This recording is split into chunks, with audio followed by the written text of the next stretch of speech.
everybody, welcome to another episode of History Quest. This month we are down south in Redwood County at the Gilfillan Estate, a historic site in the county. And this is our tour guide, Joanne. Joanne, how you doing today? I'm good. Thank you. What can you tell us about this place? Well, first of all, glad you came. It's good to get the word out. Gilfillan, Mr. C.D. Gilfillan was a teacher in Stillwater, and while he was there, he studied law, and he went to St. Paul. Eventually, he went to a law practice with his brother, and he was a lawyer, and he was a legislator, and he was a banker. But the big thing that he did there was he built the waterworks for St. Paul, Minnesota. They had no running water.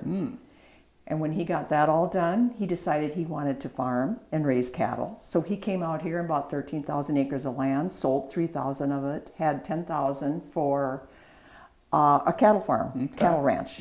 And that's what he did out here. He was also a friend of James J. Hill. Oh, okay. Hill had the railroad out here, so therefore I think Mr. Gilfillan found out that there's some pretty good land out here. Okay. And so this is the office. This is the office. It was built by the son, actually. Okay. The son who then took over for him really didn't want to run it as a farm. He started selling off the land. Oh, okay. And you could buy land or you could rent from him. And he built farm places all over the place. Every farm site had a red roof on it. Okay. So you knew it was a Gilfillan farm as you drove around the countryside. Cool. So, and eventually Anne decided, Mr. Gilfillan, the son now, passed away in 1962. So then Anne took over, and then Anne gave, when she was going to pass away, she gave this to the Redwood County Historic Society. Okay. That's how it ended up. Okay, that was my next question. Yep. And then there's a group of us. We're called Friends of Gilfillan.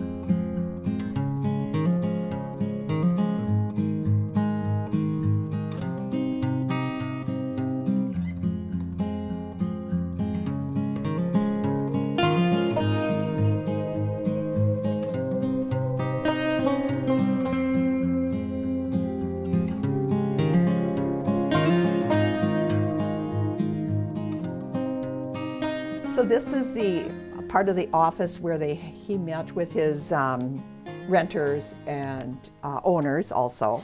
And that would be Mr. C. O. Gilfillan now, who you see above the fireplace there. That's the son who then took over, and he's the one that built this office because he needed a meeting place for all of his tenants and renters. And that little alcove you see back in there is where he took his naps. If the curtains were closed, you didn't bother him because he was resting.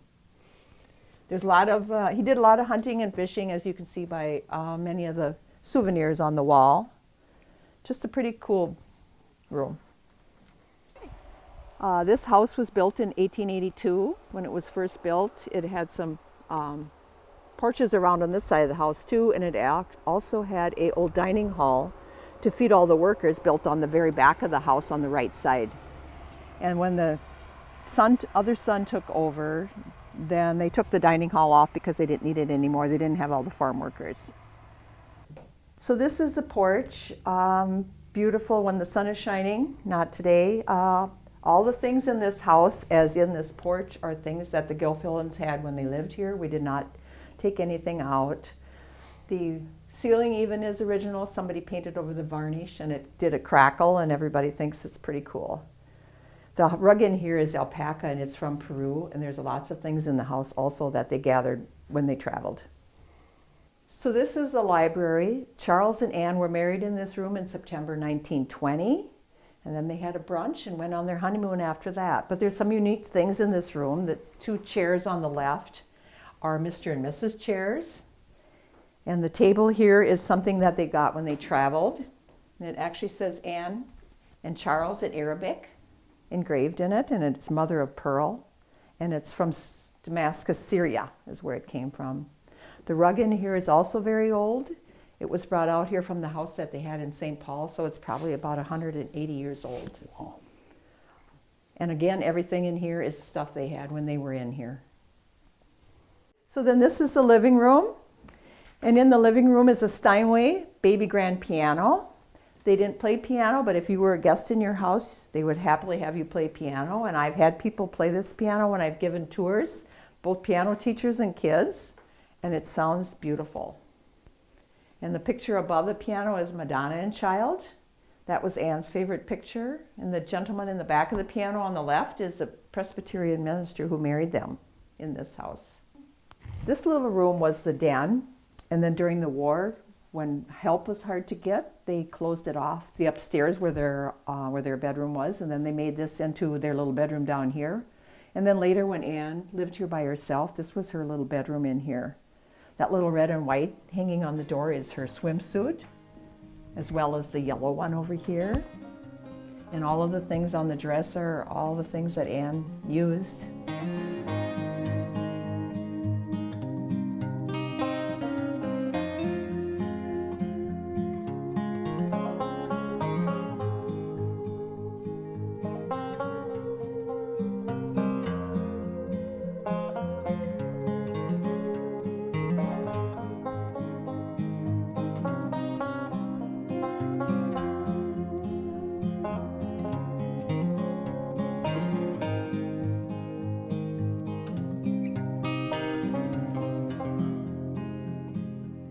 So this is the dining room.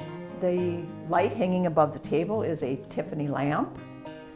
And the dishes on the table have the monogram G on them. That is the meat plate. There were 24 place settings to this set at one time. And that is Mr. C.D. Gilfillan on the wall above the buffet. So those were his dishes. And the table and chairs also belonged to he and his wife. So the table and chairs, buffet, and the sideboard are all made in St. Paul, Minnesota. They're also very old. On the wall is some pictures of what the house looked like as it went through a few of the remodels. And there's a little Asian cabinet here that is came from Anne's sister-in-law Emma. And there's some special dishes in there and on the table here, the colored dishes on the table. They are Dresden dishes, and they're very rare because during the war the factories were bombed and all the molds were destroyed. So there aren't any more Dresden dishes. But the parents, Mr. C.D. Gilfillan and his wife, traveled a lot to Dresden, Germany, and they brought a lot of them back. When the dining hall was on the house, then this little part of this kitchen was actually part of the formal dining room. So when they took the dining hall off, they took the summer kitchen off as well, and they moved that. So they took part of the formal dining room and made this little kitchen, and we think it's probably in the 20s that they did this. This is the foyer area, and all the hats that belong to Charles and Anne. Some are Stetson hats. And then the picture of Anne is hanging up there on her 90th birthday, and she lived to be 95 years old. This is the room that was the master bedroom before they moved downstairs. And when they moved downstairs, they turned this into a guest room. So if you were a guest, you might get a chance to stay up here, and it's a beautiful view. Over in the corner, we have a Victor Victrola. It's a crank phonograph. And the suit in front of it is Mr. C.O. Gilfillan's suit.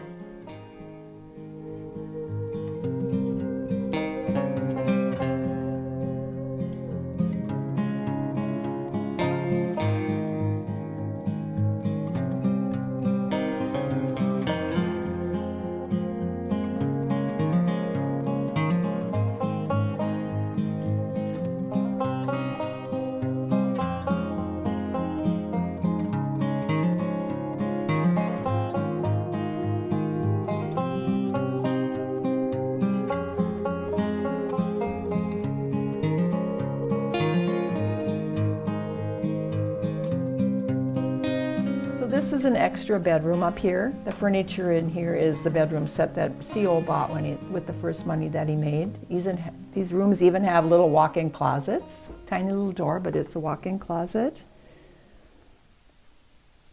And some of the clothes in here, as in the mannequin, that's an opera coat.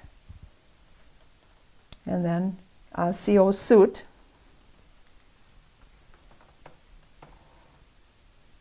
Another little bedroom has a turnaround bed. The foot and the head are exactly the same, so it doesn't matter how you set it in the room. And some of Emma's robes, oriental robes here, that were also given to Anne. And since Mr. Gilfillan, C.D. Gilfillan, put in running water for everybody in St. Paul, when he came out here, he put in a mile of underground pipe.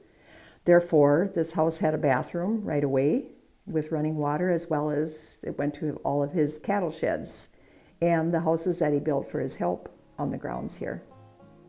And that is a sitz bath, or a bidet as the Europeans call it.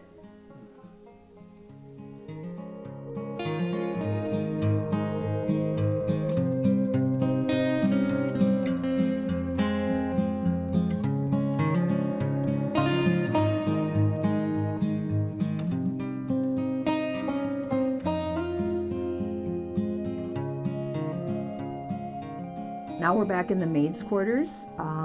Anne's sister lived here for a while, so they turned that into her little sitting room, but it used to be one of the rooms for a maid. They had a maid and a cleaning lady, so each one had their own little room, and there's a bathroom back there. And there was also a staircase that went down to that dining hall, so when they went down to get ready to make food, they could just go right down the back steps without coming into the rest of the house. So this is the other maid's quarters room. But Anne turned it into what she called her curio room, and she collected things all over. They traveled all over the world, so they collected many things. And she has them all displayed in here. The rug on the floor is alpaca from Peru. She has a bunch of dolls in the little cabinets.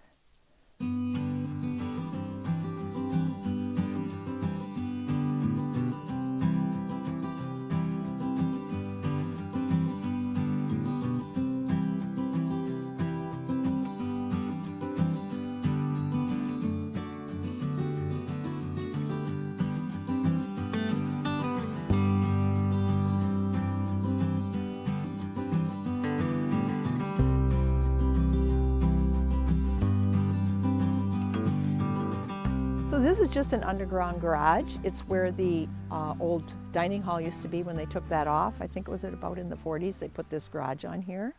So 2 cars could fit in here. And it was used for a tornado shelter a few times when they had bad weather in the neighborhood. So this is the summer kitchen, and it used to be attached to the house when they had all the farm workers and the dining hall. This is where they did all of the cooking for all of the men that worked here. So it's quite big, and everything in this building is donated by somebody. So it's fun to look around in here. There's lots of old pieces. People donated lots of stuff.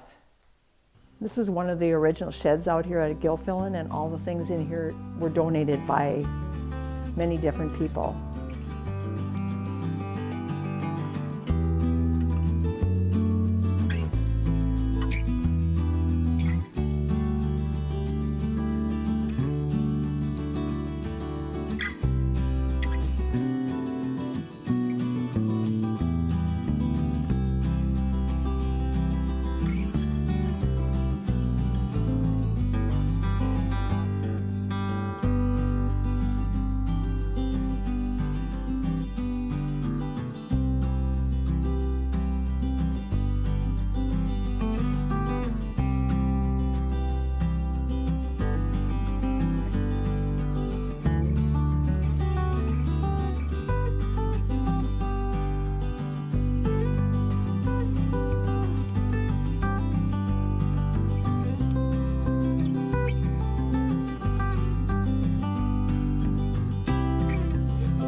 So this is an ice house, and during the winter they went and cut chunks of ice out of a lake and stored them in here with sawdust, and then they used the chunks of ice in their ice boxes throughout the year to keep their food cold before they had refrigerators. This building was built by the Friends of Gilfillan, had a big fundraiser and built the building, and all the things in here are things that people once again donated and are sharing out here, and this building is open so that you could come in and look through it.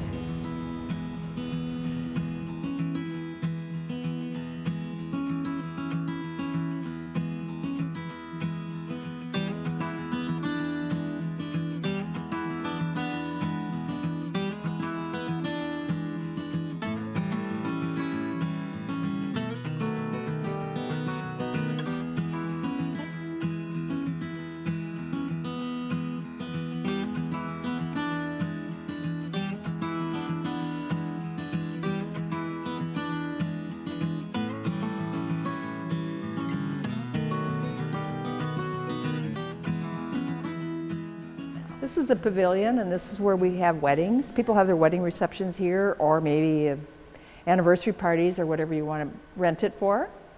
And there's chairs and tables available.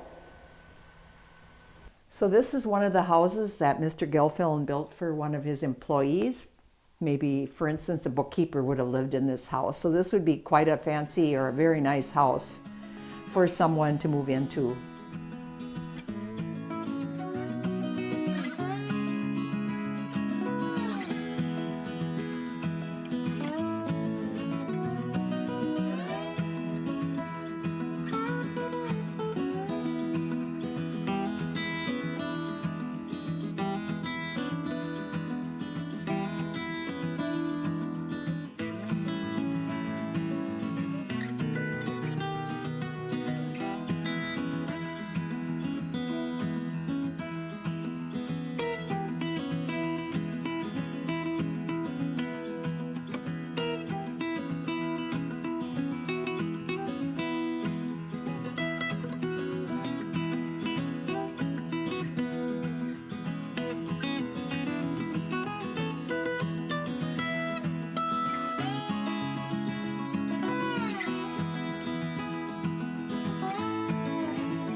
I've got to say, this is one of the most amazing places, historical places I've ever been to. I mean, it's like a time machine. It's words can't describe it. And I always say that every time we leave, but this time I mean it. No, no, this was really great. So thank you so much. Well, thank you for coming out. Yeah, We appreciate you coming out and checking it out. Well, that's going to do it for us this month. Make sure to come back next month. We're gonna head somewhere else, and we're gonna do another tour. Some possibilities might be Fort Ridgely, maybe the Renville Historical Society, something like that. So stay tuned, and we'll see you. But for now, thanks for watching.